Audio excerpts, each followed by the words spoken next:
Hello everyone, আসসালামু আলাইকুম। সবাই কেমন আছেন? আশা করি দেশে বিদেশে প্রবাসে যারা থাকেন সবাই অনেক ভালো আছেন। আলহামদুলিল্লাহ আমরাও ভালো আছি। চলে আসলাম MS সোনিয়া ব্লগ থেকে আরও একটি নতুন ব্লগ নিয়ে। তো আজকে হচ্ছে জুম্মাবার, এই জন্য সবাইকে জুম্মা মোবারক জানাচ্ছি। আর এই জুম্মার দিনে সবাই সবার জন্য দোয়া করবেন।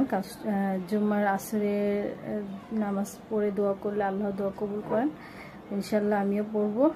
তো যেহেতু আজকে জুম্মাবার, তো সকাল সকাল নাস্তা খেয়ে গোসল টোসল করে ফ্রেশ হলাম। এখন রান্না করতে যাব। আর যারা আমার ভিডিওটি সাবস্ক্রাইব করেছেন তাদের জানাচ্ছি অসংখ্য ধন্যবাদ। আসলে সবার পাশে না থাকলে তো আমাদের আশা পূরণ হবে না। প্লিজ সবাই আমার পাশে থাকবেন। আমার চ্যানেলটি এখনও যারা সাবস্ক্রাইব করেননি প্লিজ আমার চ্যানেলটি সাবস্ক্রাইব করে নেবেন। আর আমি অবশ্যই দেরিতে হলেও অবশ্যই আপনাদের চ্যানেল আমিও সাবস্ক্রাইব করবো, পাশে থাকবো ইনশাআল্লাহ। আমি কিন্তু যখনই যার ভিডিও দেখি সাথে সাথে লাইক দিই। অনেকেই দেখি কমেন্ট দেন কিন্তু লাইক দেন না, যার ইচ্ছা, হয়তো ভুলে যান, যাই হোক। তো প্লিজ লাইক দিবেন যাতে আমরা এগিয়ে যেতে পারি। আমিও সবসময় চেষ্টা করি যাতে আমার মাধ্যমেও কেউ এগিয়ে যেতে পারে। তো আর কথা, এখন রান্নাবান্না চলে যাব। এই তো টুকিটাকি সারাদিন কী করি, রান্নাবান্না খাওয়া, এগুলাই হচ্ছে আমার ব্লগে আমি দেখাচ্ছি।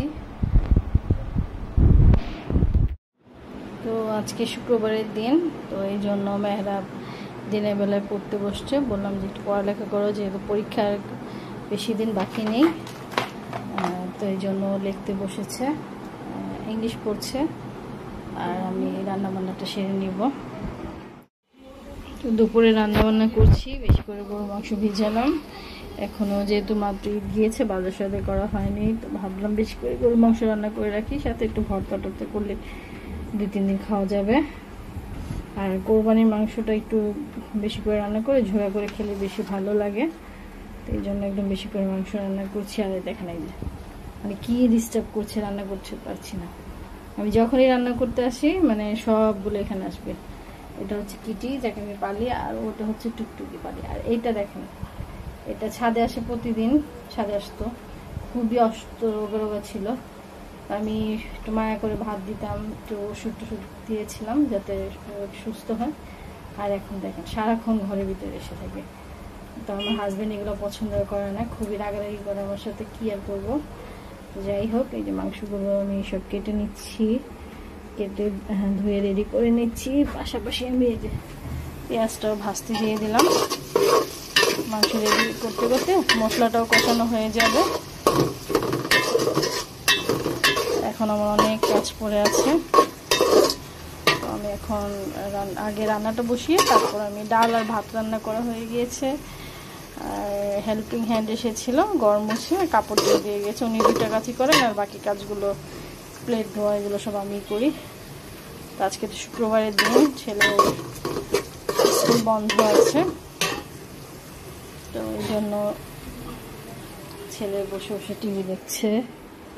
তো যেহেতু আজকে ছুটির দিন, বেশ আর কয়েকদিন পরে ছেলের পরীক্ষা শুরু হয়ে যাবে।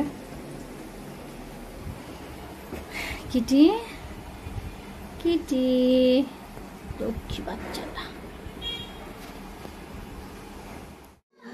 তো মাংসটা কেটে দিলাম, এখন সুন্দরভাবে ধুয়ে পরিষ্কার করে নিচ্ছি। আর এই বালতিটা আমি বানিয়েছি শুধু মাংস মাছ বেশি হলে ভিজানোর জন্য, ধোয়ার জন্য। বেশি পানি দিয়ে ধুলে বা ভিজালে দেখা যায় মাছটা তাড়াতাড়ি ছুটে যায়, মাংসটা তাড়াতাড়ি ছুটে যায়, অথবা দুটো একটু সুবিধা হয়। এই জন্য আমি আলাদা একটা বালতি বানিয়ে নিয়েছি। মশলাটা খুব সুন্দরভাবে কষিয়ে নিলাম। এখন আমি গরুর মাংসটা দিয়ে দিব। আর যেহেতু আজকে শুক্রবারের দিন, আর প্রতি শুক্রবারে কিন্তু আমি ওয়াকিয়া শুনি, যদিও আমি কখনো শেয়ার করি না কথাটা, কারণ এতে দেখা যায় আমি এই দোয়া থেকে অনেক ফজিলত পেয়েছি। আলহামদুলিল্লাহ, আল্লাহর কাছে শুকরিয়া। তো বিসমিল্লাহ করে মাংসটা দিয়ে দিচ্ছি। প্রতি শুক্রবারে আমি দোয়াটা শুনি, তো দোয়াটা ছেড়ে শুনতে শুনতে আমি রান্নাটা করছি।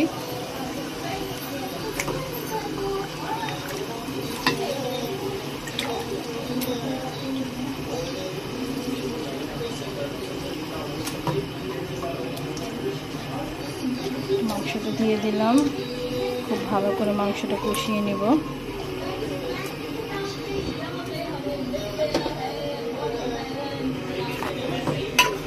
একদম ঝাল ঝাল করে কালারফুল করে রান্না করব। আসলে আমার আম্মু একটা কথা বলে যে যে জিনিস দেখতে সুন্দর সেই জিনিস খেতেও মজা। আমারও তাই মনে হয়, যেটা কখনো যদি রান্না করি দেখতে ভালো না হয় তখন আমার খেতেও ভালো লাগে না। ওই জন্য চেষ্টা করি রান্নাটা মন দিয়ে করতে, সুন্দর করে করতে। আমি মাংসটা খুব ভালো করে কষিয়ে নিব। মাংসটা কিন্তু মোটামুটি কষানো হয়ে গিয়েছে, আর সামান্য একটু কষলে আমি পরিমাণ মতো ঝোল দিয়ে দিব। ক্যামেরায় কিন্তু কালার খুব একটা বোঝা যায় না, আসলে খুব সুন্দর একটা কালার আসছে, কিন্তু একদম মাখা মাখা হয়ে গিয়েছে। আজকে বেশি করে মাংস রান্না করছি আর একদম মাংসটা খুব সুন্দরভাবে কষিয়ে নিচ্ছি। আর মোটামুটি আমার মাংসটা কষানো হয়ে যাচ্ছে, আর কিছুক্ষণ কষলে আমি পরিমাণ মতো ঝোল দিয়ে দিই। এই যে পরিমাণ মতো ঝোল দিয়ে দিলাম, যেহেতু মাংস এখানে বেশি, একটু পানি বেশি দিলাম। আমি এখানে একটু মাখা মাখা ঝোল করব। গিয়েছে আমার গরু মাংস রান্না, দেখেন কতটা সুন্দর কালারফুল হয়েছে, আর একদম শুকনো শুকনো মাখা মাখা করে ঝোল রেখেছি। তো এই পর্যন্তই, দেখতে পাচ্ছেন হয়ে গিয়েছে আমার গরু মাংস রান্না, কতটা সুন্দর একটা কালার এসেছে। ক্যামেরা যদিও ততটা ভালো করে বোঝা যায় না। আর আমি একদম মাখা মাখা ঝোল রেখেছি। মাখা মাখা ঝোল আসলে গরু মাংসটা খেতে বেশি ভালো লাগে। হ্যালো এভরিওয়ান, আসসালামু আলাইকুম।